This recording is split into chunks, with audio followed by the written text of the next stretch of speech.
మీకు ఈ వీడియో నచ్చినట్లయితే వీడియో క్లిక్ చేసి ఛానల్ని సబ్స్క్రైబ్ చేసుకోండి. బూచి కాచి మెట్లపై నిలబడి ఇక వంటలు చేస్తున్న కేదార్ దాత్రిని చూస్తూ ఉంటారు.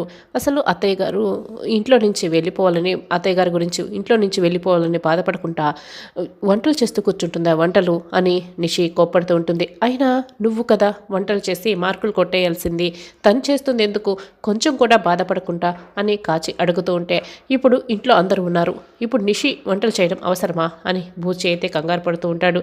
అది ఎంత కష్టం వచ్చినా అస్సలు బాధపడదు, దాంట్లో నచ్చని విషయం నాకు అది మార్కులు కొట్టేయడానికి ఇలా చేస్తుంది అని నిషి చెప్తూ ఉంటే, అప్పుడే కౌశికి అక్కడికి వస్తుంది. మార్కులు కొట్టేయడాలు, కుట్రలు, కుతంత్రాలు ఇవన్నీ జగదాత్రికి అస్సలు తెలియలే నిషి అని కౌశికి చెప్తుంది. అంటే అవన్నీ నేను చేస్తానని వదిన మీ ఉద్దేశం అని నిషిక అడుగుతుంది. జగదాత్రికి అలాంటి అలవాట్లు లేవని చెప్పాను, కానీ నీకున్నాయని నేను చెప్పలేదే, ముందే నువ్వెందుకు మాట్లాడుతున్నావు, అడ్డు తప్పుకో, నేను వెళ్ళాలి అని కౌశికి వెళ్ళిపోతుంది. ఏంటి జగదాత్రి, కిచెన్లో నుంచి మంచి గుమగుమలు వస్తున్నాయి, లడ్డు చేస్తున్నారా అని కౌశికి అక్కడికి వస్తుంది. రేపు సిరి పెళ్లి చూపులు కదా వదిన, అందుకే ఇవన్నీ చేశాను, టేస్ట్ చూడండి అని దాత్రి లడ్డు ఇస్తుంది. అప్పుడే నిషిక అక్కడ వస్తుంది. నిషి నువ్వు కూడా టేస్ట్ చేయి అని కేదార్ చెప్తూ ఉంటే, ఏంటే సిరి నా చెల్లెలు కోసం నేను వంటలు చేయాలి కానీ నువ్వు చేసేదేంటి అని వాటిని విసిరేస్తుంది. చూడనిసి, నువ్వు చేసినా చేయకపోయినా దాత్రి కష్టాన్ని మాత్రం ఇలా నేలపాలు చేస్తే నేను చూస్తూ ఊరుకోను అని కేదార్ అంటాడు.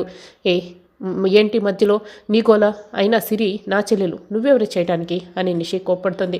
సిరి నా చెల్లెలు కూడాను, నీకు మాత్రమే చెల్లెలు కాదు, ఆ విషయం ముందు నువ్వు గుర్తుపెట్టుకో. రేపు వస్తున్న వాళ్ళు సిరిని మాత్రమే చూడరు, మన ఇంటి సాంప్రదాయాలు మనల్ని అందరినీ కూడా చూస్తారు, అందుకే ఇవన్నీ చేస్తున్నాను, నువ్వెందుకు మధ్యలో అడ్డుగా వస్తున్నావు అని దాత్రి కోపడుతుంది. ఏంటే తెల్లవారుగానే బ్యాగులు పట్టుకొని ఇంట్లో నుంచి వెళ్లాల్సిన నువ్వు ఈ ఏర్పాట్లన్నీ చేయటం, నిన్నెవరే ఇక్కడ ఉండమని చెప్పేది, ఉండనిచ్చేది అని నిషిక అడుగుతూ ఉంటే, చూడు నిషి, మేము అత్తయ్య గారికి నయం అవ్వకపోతే కదా ఈ ఇంట్లో నుంచి వెళ్లాల్సింది, అత్తయ్య గారికి నయం అయితే మేము వెళ్లాల్సిన అవసరం రాదు కదా అని దాత్రి చెప్తుంది. మీ ముగ్గురు అలా ఎందుకు షాక్ అయ్యారు, అయినా రేపు పిన్నికి నయం అవ్వకపోతేనే కదా మేము ఇంట్లో నుంచి వెళ్లాల్సింది, నయం అయిపోతుంది కదా అని కేదార్ అంటాడు. అదేంటి నువ్వు అలా మాట్లాడుతున్నావు, అత్తయ్య గారికి పక్షవాతం రాలేదు, కావాలని నటిస్తోంది, ఆవిడ నటనని మేము బయట పెట్టేస్తాం, అందుకే ఇంట్లో నుంచి వెళ్ళాం అని మీకు అన్నీ తెలిసినట్లు ఇలా ఎందుకు మాట్లాడుతున్నారు అని బూచి అడుగుతుంటే, అయ్యో మేము అలా ఎందుకు మాట్లాడతాం, అత్తయ్య గారికి నయం అవ్వకపోతేనే మేము ఇంట్లో నుంచి వెళ్తాం, లేకపోతే ఇక్కడే ఉండే ఛాన్సెస్ ఎక్కువగా ఉన్నాయని చెప్తున్నాం అంతే అని దాత్రి చెప్తుంది. అయినా రేపటి సంగతి ఇప్పుడు ఎందుకు, రేపు మాట్లాడుతాం, వెళ్ళండి ముందు పడుకోండి అని కౌశికి చెప్తుంది. అని చీకొట్టి నిషిక కాచిబుజ్జి అక్కడి నుంచి వెళ్ళిపోతారు. ఈ కొన్ని లడ్డూలు చేసి మేము కూడా పడుకుంటాంలే వదిన అని దాత్రి అంటుంది. ఇక లడ్డూలు తయారు చేసిన కేదార్ దాత్రి ఇద్దరు అలసిపోయి కిచెన్లోనే పడుకుండిపోతారు. ఇక తెల్లవారుగానే కేదార్ ముగ్గుకి రంగులు వేస్తూ ఉంటాడు. కేదార్ ఈ ముగ్గుని ఇక పూర్తి చేస్తాడు, స్నానం చేసి పూజ పూర్తి చేస్తారు. ఇక నిషి హాల్లో వచ్చి కూర్చుంటుంది. జగదాత్రి కాఫీ తీసుకురా, హాల్లో అందరూ ఉన్నారు అని నిషి అంటూ ఉంటుంది. దీనికి పొగరు, సమాధానం కూడా లేదు చూడు అని నిషి అనుకుంటుంటుంది. అప్పుడే కేదార్ కాఫీ తీసుకొస్తాడు. నిషి సుధాకర్కి కౌశికి ఇస్తాడు. కేదార్ నువ్వెందుకు ఇలా కాఫీ తీసుకొచ్చావు అని కౌశికి అడుగుతూ ఉంటుంది. కేదార్ నవ్వుతూనే వెళ్ళిపోతాడు. ఇక నిద్రపోతున్న దాత్రికి మెలకువ వస్తుంది, చుట్టూ చూస్తుంది. అయ్యో ఇంత తెల్లవారిందా, ఈ అలారం మళ్ళీ పనిచేయలేదా, అయినా నేను ఇక్కడికెలా వచ్చాను, కేదార్ కూడా లేడే, నేను కిచెన్లో లడ్డూ తయారు చేశాను, అలసిపోయి అక్కడే పడుకున్నాను, అంటే ఈ బెడ్ పైకి నేను ఎలా వచ్చాను, ఇది కేదార్ పనా అని అనుకుంటుంది దాత్రి. ఇక దాత్రి పరిగెడుతూ హాల్లోకి వస్తుంది. సారీ వదిన, నిద్ర లేవడం కాస్త ఆలస్యమైంది, ఒక 10 నిమిషాల్లో వంట తయారు చేసేస్తాను, టిఫిన్ తయారు చేస్తాను అని దాత్రి చెప్తుంది. ఏంటి దాత్రి నువ్వు ఇప్పుడు లేచి వస్తున్నావా అని, మరి బయట ముగ్గు వేయడం, ఇక మాకు కాఫీ ఇవ్వడం, పూజ ఇవన్నీ ఎవరు చేశారు అని కౌశికి సుధాకర్ అడుగుతూ ఉంటారు. నేనే చేశాను, రాత్రి లడ్డు తయారు చేసిన దాత్రి అలసిపోయి నిద్రపోయింది, నేనే అలారం ఆఫ్ చేసి ఇవన్నీ నేనే చేశాను అని కేదార్ అంటాడు. నాకు చెప్పుంటే నేను కూడా నీకు హెల్ప్ చేసి ఉండేదాన్ని కదా అని కౌశికి చెప్తుంది. ఏంటి ఇతగాడు ముగ్గులు వేశాడా అని బూచి అనుకుంటాడు. పెళ్ళాంపై ఎంత ప్రేమ ఉందో చూపించుకోవడానికి కేదార్ ఇలా షో అప్ చేస్తూ ఉంటాడు. నువ్వేంటి వదినా ఇలా మాట్లాడుతున్నావు అని నిషిక చెప్తుంది. ఇందులో తప్పేముంది నిషి, దాత్రిపై నాకెంత ప్రేమ ఉందో నా కుటుంబానికి చూపించుకుంటే తప్పేముంది. ఉదయం అవ్వగానే ఎవరికేం కావాలో అన్నీ కూడా దగ్గరుండి దాత్రి చేస్తూ ఉంటుంది. వారానికి ఒక్కసారైనా ఇలా మనం వాళ్ళ పనులు చేశామే అనుకో, అప్పుడు వాళ్ళకు కూడా రెస్ట్ ఇచ్చినట్లు అవుతుంది కదా. వారానికి ఒక్కరోజు నేను నీకు అన్నీ చేసి పెడతాను, నువ్వు కాస్త రెస్ట్ ఉండొచ్చు అన్న నమ్మకాన్ని భార్యలకి భర్తలు ఇచ్చారే అనుకో, వాళ్ళు కూడా వారానికి ఒకరోజు చాలా సంతోషపడతారు కదా. ఇక నుంచి అందరూ ఆదివారం భార్యలకి రెస్ట్ ఇవ్వండి. బూచి నువ్వు కూడా అన్నీ చేస్తూ ఉండు అని కేదార్ చెప్తాడు.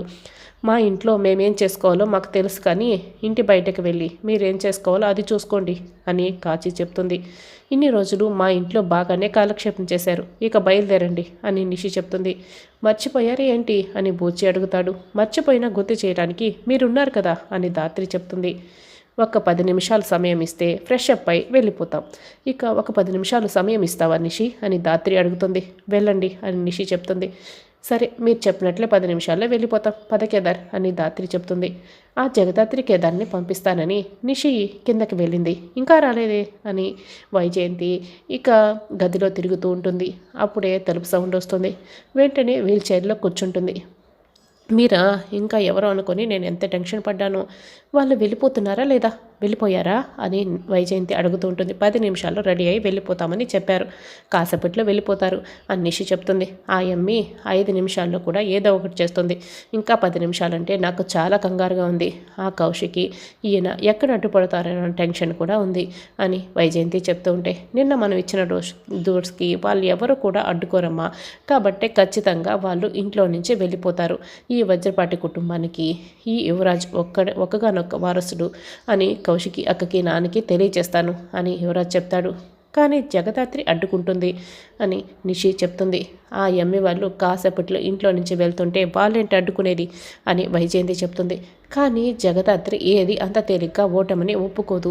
అది ఏదో పెద్ద ప్లాన్ చేసింది, అందుకే అంత నమ్మకంగా ఇంట్లో నుంచి వెళ్ళిపోతామని అంత కాన్ఫిడెంట్గా చెప్పింది. నాకు తెలిసి ఆ జగదాత్రికి మీకు పెరాలసిస్ లేదు, నాటకం ఆడుతున్నారని ఎప్పుడు తెలుసుకుని ఉంటుంది. ఈ ఇంట్లో నుంచి వెళ్ళేలోపే మీ కాళ్ళతో మీరే నడుచుకుంటూ మీ నాటకాన్ని బయట పెడతారన్న నమ్మకంతోనే తను అలా మాట్లాడింది అని నిషి చెప్తుంది. ఓయమ్మో, ఈ 10 నిమిషాలు నా నాటకం బయటపడిపోతుందా? అంటే ఏందమ్మి ఇంతలా భయపెడుతున్నావు అని వైజయంతి అడుగుతుంటే, వాళ్ళు ఇంట్లో నుంచి వెళ్ళేలోపు మనం ఇలాగే భయపడుతూ ఉండాలత్తయ్య, అప్పుడే దాని ప్లాన్కి మనం లొంగిపోము అని నిషి చెప్తుంది. అవునమ్మా, నిషి చెప్పింది కూడా నిజమే, కాబట్టే మన జాగ్రత్తలో మనం ఉందాం. వాళ్ళు బయటకు వెళ్ళే వరకు నువ్వు చాలా జాగ్రత్తగా ఉండమ్మా, మేము కూడా నీకు సహాయంగా ఉంటాం అని యువరాజ్ అంటాడు. అయితే నేను కూడా మీతో పాటే ఉంటాను, నన్ను కూడా కిందికి తీసుకువెళ్ళండి అబ్బోడా అని వైజయంతి చెప్తుంది. లేదత్తయ్య, మీరు మా పక్కన ఉన్నారే అనుకో, దాని కళ్ళన్నీ కూడా మీపైనే ఉంటాయి, దాని మెదడు కంప్యూటర్ కంటే స్పీడ్గా చాలా వేగంగా పనిచేస్తుంది. అప్పుడు అది ఏదైనా ప్లాన్ చేసింది అనుకోండి, అప్పుడు మీరు ఈజీగా దొరికిపోతారు, మేము కూడా ఏమి చేయలేని పరిస్థితి వస్తుంది. కాబట్టి వాళ్ళు ఇంట్లో నుంచి వెళ్ళిపోయారని చెప్పిన తర్వాతే మీరు కిందకు రండి, అంతవరకు మీరు ఇక్కడే ఉండాలి అని నిషి అంటుంది. అవునని యువరాజ్ కూడా చెప్తాడు. ఇక కౌశికి, సుధాకర్, జగదాత్రి వాళ్ళు వెళ్తున్నందుకు చాలా బాధపడుతూ సోఫాలో కూర్చొని ఉంటారు. ఇప్పుడు ఇంట్లో నుంచి వీళ్ళు వెళ్తారంటవా అని బూచి అడుగుతూ ఉంటారు. నిషి, యువరాజుని చూడు ఎంత కాన్ఫిడెంట్గా ఉన్నారు, ఈసారి ఖచ్చితంగా యువరాజ్ నిషి గెలుస్తారు అని కాచి చెప్తుంది. వీళ్ళకి గెలుపుకి మధ్య జగదాత్రి సిస్టర్ ఉంటే వీళ్ళేంటి గెలిచేది అని బూచి అనుకుంటూ ఉంటాడు. అయినా నాకేమనిపిస్తుందో తెలుసా, ఇప్పటికిప్పుడు ఒక పెద్ద అద్భుతం జరిగి జగదాత్రి సిస్టర్ వాళ్ళు ఇంట్లోనే ఉంటారు అనిపిస్తోంది అని బూచి చెప్తాడు. అంటే మా పెద్దమ్మ ఇప్పటికెప్పుడు పరిగెత్తుకుంటూ వచ్చి నాకు పెరాలసిస్ లేదు అని చెప్తుందా ఏంటి అని కాచి అడుగుతుంది. ఏమో, అలాంటి అద్భుతమే జరగచ్చేమో అని బూచి చెప్తాడు. అలాంటిదేమీ జరగదు, నిషి వాళ్ళే గెలుస్తారు, చూస్తూ ఉండు అని కాచి అంటుంది. నిషి, యువరాజ్ ఇద్దరు కూడా ఏంటి ఆ దాత్రి కేదార్లు ఇంకా రాలేదా అని అడుగుతూ ఉంటారు. అదిగో వస్తున్నారు అని సుట్ కేసు పట్టుకొస్తున్న దాత్రి కేదార్ని కాచిబుచ్చి చూపిస్తూ ఉంటారు. ఇక కౌశికి దాత్రి దగ్గరికి వస్తుంది. మీరు చాలా మంచివారు, ఏ తప్పు చేయకున్నా కూడా ఇంట్లో నుంచి పంపించాల్సిన పరిస్థితి వచ్చింది, నన్ను క్షమించు జగదాత్రి అని చెప్తూ ఉంటుంది. అవునమ్మా, వైజయంతి ఆరోగ్యం కోసం చేయక తప్పడం లేదు అని సుధాకర్ అంటాడు. వాళ్ళు ఏం ఫీల్ అవ్వటం లేదు, మీరు ఫీల్ కాకండి, ముందు ఇంట్లో నుంచి త్వరగా వెళ్ళిపోండి, కాసేపట్లో సిరిని చూసుకోవడానికి వాళ్ళు కూడా వస్తారు అని నిషి చెప్తుంది. ప్లీజ్ నిషి, సిరి చెల్లెలు పెళ్లి చూపుల్లో దాత్రి లేకపోతే చాలా బాధపడుతుంది, ఉండనివ్వచ్చు కదా అని కౌశికి అడుగుతూ ఉంటుంది. అవసరం లేదు వదినా, ఇలాంటి అనాథలు అనామకులకి ఈ ఇంట్లో స్థానం ఉండకూడదు. మీరు ఇక మీదట ఇలాంటి వాళ్ళని చేరదీయకండి అని నిషి అంటుంది. ఇక దాత్రి అయితే ఈ మాటలు విని చాలా బాధపడుతుంది. మన కష్టాల్లో ఉన్నప్పుడు చెయ్యి అందిస్తే వాళ్ళు మన వాళ్ళు అవుతారు, అనాథలు కారు. జగదాత్రి ఎన్నోసార్లు సహాయం చేసింది, వీళ్ళకి నేనున్నాను, వీళ్ళు అనాథలు కాదు అని కౌశికి చెప్తూ ఉంటుంది. ఇక కేదార్ దాత్రి అయితే ప్రేమగా కౌశికి వైపే చూస్తూ ఉంటారు.